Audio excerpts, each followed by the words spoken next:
So before taking off your rear wheel for the very first time, you'll want to know what kind of drivetrain you have. Each style of drivetrain may have a few little quirks in it that you'll want to know about and be aware of before you get started. Today, I'm going to talk to you about SRAM and Shimano. Here we have a Shimano drivetrain. This is a 12-speed derailleur. It doesn't really matter what kind or how many speeds you have. Just be aware that on some Shimano derailleurs, there is a latch here called a clutch. And what the clutch does in the on position is it stiffens up the derailleur, and that reduces chain slap, the chain coming down while you're riding.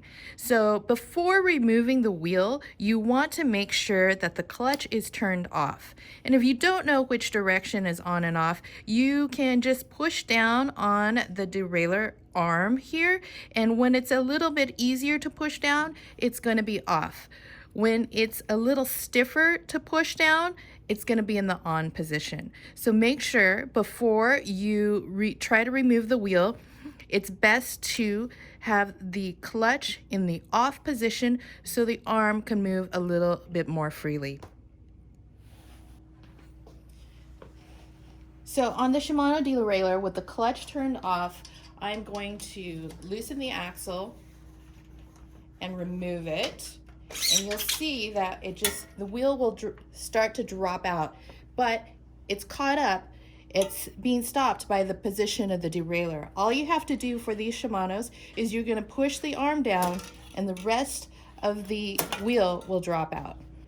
Putting the wheel back in, you want to make sure to push the arm down to create a little bit of space to roll the wheel right back up into position. And then lock the axle back into place. It might take a little jiggling to get it just right, but you'll get there.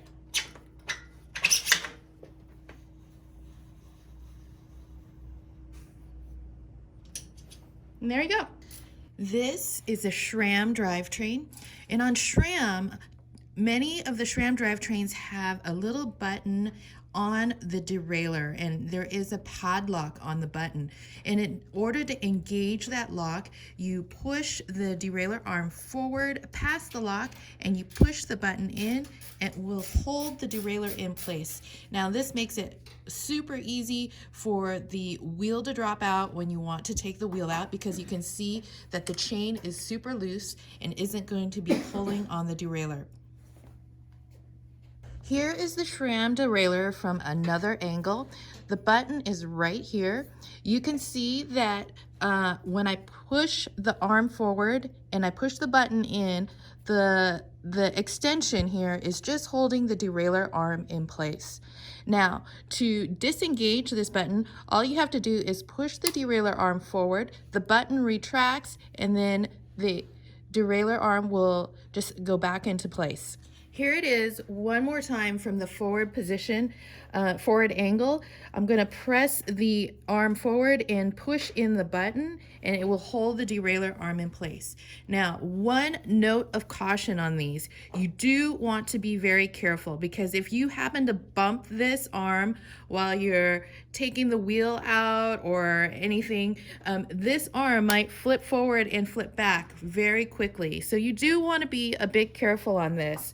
So this is in the locked position, and to disengage this lock, you just press the arm forward and guide it back into place. Remember to be really careful when it's in the open position so you don't inadvertently unlatch that and have it flip right back, because it's under spring tension.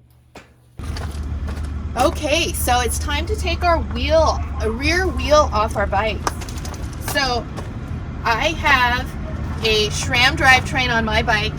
I'm going to lock it out. I'll lock out the derailleur here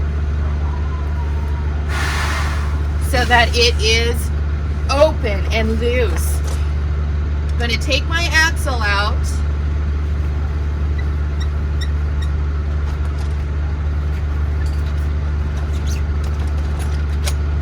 All right. And now I'm just going to have the wheel is just going to come right out like that. There is a little bit of may catch a little bit on the chain, just help it out.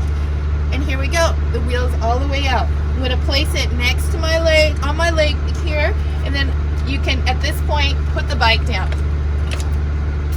If you're on the trail or something like that, just set it on its side. It's the safest position for it to be. When you are ready to put it back on, you can lift the bike back into position. Now, right here, this is what is so tricky for people. At least you get nervous trying to put it in. But remember, the chain is going to go around the cassette. So you got to remember to get that on board, just around. Oops. The wheel has to be in the right place. There we go. And then I'm going to line up my disc brakes to be in the slot. If it is a little bit tricky, you can help guide the derailleur in. Whoops. There we go. And then get the disc brake rotor lined up.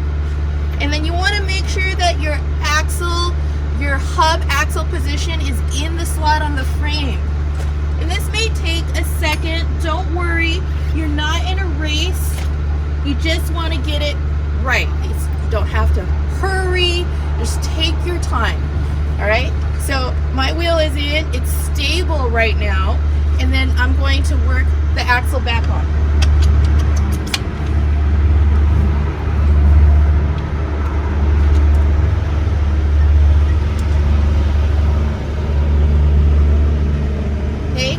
I snugged up to the axle, and now I'm just going to release the lock on the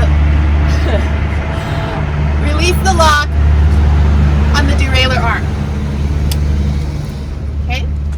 And the final step is I'm going to lift my bike and then turn the crank so that the chain will go back into the appropriate position that you're set for on the shifter. All right, so it's not super hard, but if it's your first time or you haven't done it very frequently, it's great to take an afternoon and do it at home in the safety of your garage. Maybe get a friend that you ride with, or maybe somebody more experienced. It doesn't matter. Just get your tools together, work on the different parts, and take your time. And I promise, if you practice this, it will become second nature, and it won't worry you when you're on the trail. You'll always be able to take your wheel off, to fix your flat or whatever issues you need to address on your own. Just take a little time to work out the details. I'll follow up this video with some more videos coming up in the future that will get into more detail and specifics. In the meantime, thanks for watching and have a great day.